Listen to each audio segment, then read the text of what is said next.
chairman sa mga bayanihan project sa Lapu-Lapu City mihatag og pagpasabot sa mikatap karon nga video sa social media nga naghisgot sa paggamit sa nadawat nga financial assistance sa mga tupad beneficiaries alang sa mga bayanihan projects. Ani ang report. Kundi pinabasol sa nila ba yung mga administrasyon? That very easy excuse nga dili sila hamin sa technical siminto anak kay mapriso mi. Tino na, mapriso sila. Nga naman, technical malprecision na. Pero si Mayor Ahong, wa siya mahunong din napita. Nga technical malprecision. Matod pas Mayor, sige. Gusto mo? Okay na Mayor. Pag-usa mo. Pag-usa mo. Tinabangay mo. Yes, Mayor. Sige. Pag tinabangay mo, may bayanihan ka. Unsay kuwang tinabot, ako'y bala. Unsa may technical malprecision na wala na. Nga naman, kay parta naman na sa mga tao. Nakitupad. Silduhan ka daw. Silduhan ka. 4,003. Ang 3,003 ako ibutang sa tupad.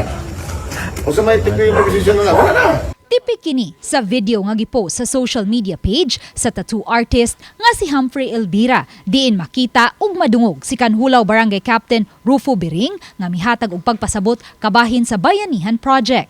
Matod ni Humphrey, gi-forward lang ang video kaniya ug dili tupad beneficiary ang mikuha niini. Apan lakip kini sa mga naminaw dihang gihisgutan ni Cap Rufo Biring ang tinguha sa mga mulupyo sa dapit nga ipasimento ang ilang basketbolan sa Barangay Babag ug iagi sa Bayanihan Project. Matod ni Kapitan Biring, bisan kung dili niya jurisdiksyon ang Barangay Babag, apan siya man ang chairman sa mga Bayanihan Project sa Administrasyong Tiyan. Busa siya ang namatbat kabahin niini.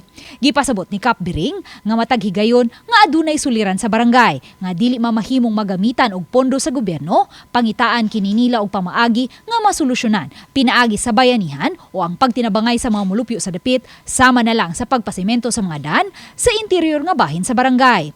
Kasagaran niini, may mga muhatag og pledges sama sa mga sinakong simento ug uban pa.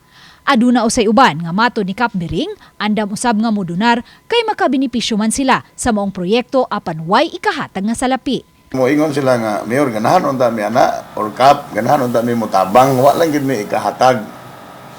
So, anang ngayon na, they will be capacitated no sa atong gobyerno. Kay naamantay mga ayuda gikan sa taas, mga AX, mga MAIP, no? Or in this case sa tupad.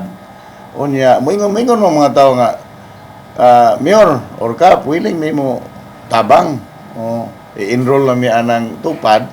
Unya, muhatag mi sa among share.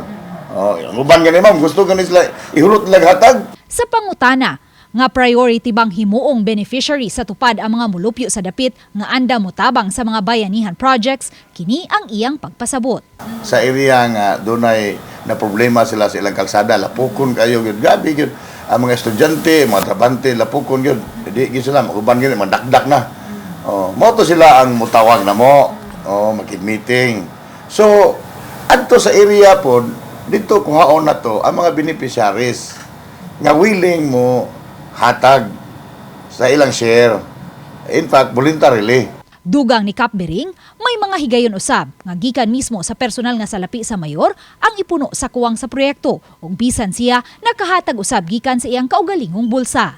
Gipasigarbo usab ni Kap Biring nga sa barangay Kanhulaw lang daan, 11 na ka mga bayanihan projects ang ilang nahuman.